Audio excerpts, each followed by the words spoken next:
English Shorthand, Senior Speed, February 2010. Ready? Start. Mr. Speaker, sir, I beg to move the cut motion standing in my name. I wish to point out that there is great need to waive the sales tax on perishable articles like fruits, fish, etc. I am not saying that the government should waive the sales tax altogether, but I want that certain commodities should be exempted from sales tax. In this connection, I would like to say that the income from sales tax has been very good, but at the same time the government do not see the hardship caused by this tax to the poor people. There is almost no commodity in our country that can be sold or purchased without sales tax. To that extent, the government deserve congratulations, but I do not know why the government should not exempt a few perishable articles from sales tax. As we know, a man's basic requirement is food, and I am sure that if sales tax on food is waived, there will not be much loss of income for the government. We have no quarrel with the government if they come forward to impose a higher rate of sales tax on luxuries. There are certain luxuries like motor car, diamond and gold. We have no objection if they are taxed heavily. The rich man who comes forward to purchase a motor car can pay a little more if it makes up the loss sustained by the government by exempting the articles that we have asked for from sales tax.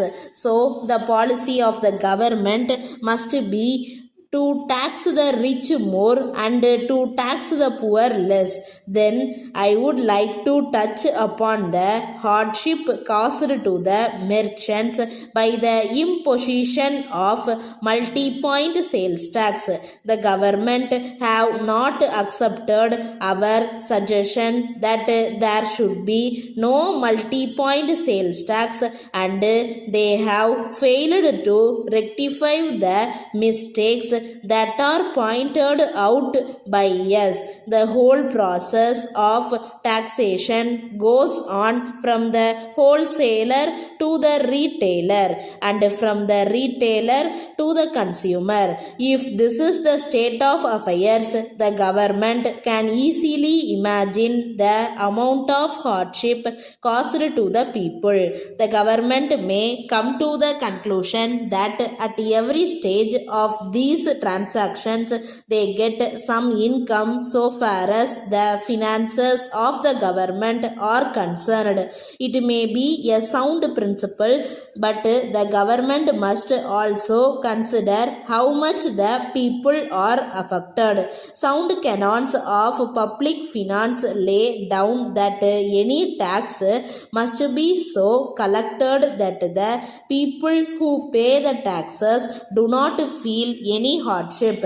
I therefore feel that every commodity that is subjected to sales tax in our country should be taxed at only one time.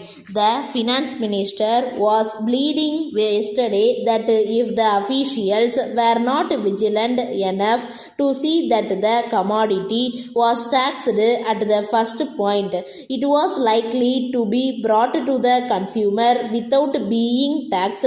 But the government need not think that their officials will be so careless. The finance minister was good enough to mention yesterday that there were a few commodities like cotton and cigarettes which were being taxed at one stage only. I would ask him whether these are the only commodities that go to make up the living of a man.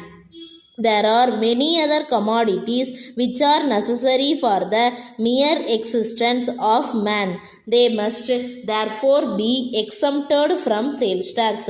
Once again, I finally plead with the government that they should consider the desirability of waiving tax at least on perishables like vegetables, fish, and fruits.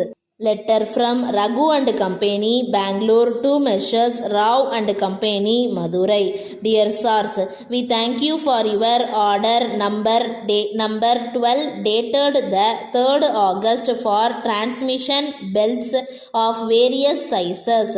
But we regret very much to advise you of our inability to execute the order within a fortnight. As requested by you, we would like to inform you that in recent months there has been a great rush of orders for our goods, and in spite of our best efforts we have not been able to cope with them successfully. As a matter of fact, our factory is fully booked with orders already on hand, and we think that it will take at least a month to clear them. However, we would like to point out that we are making every effort to speed up delivery of goods, and in fairness to all our customers, all orders are being handled in strict rotation. We regret very much the inconvenience that may be caused to you by this delay, and we hope and trust that it will be convenient for you to allow us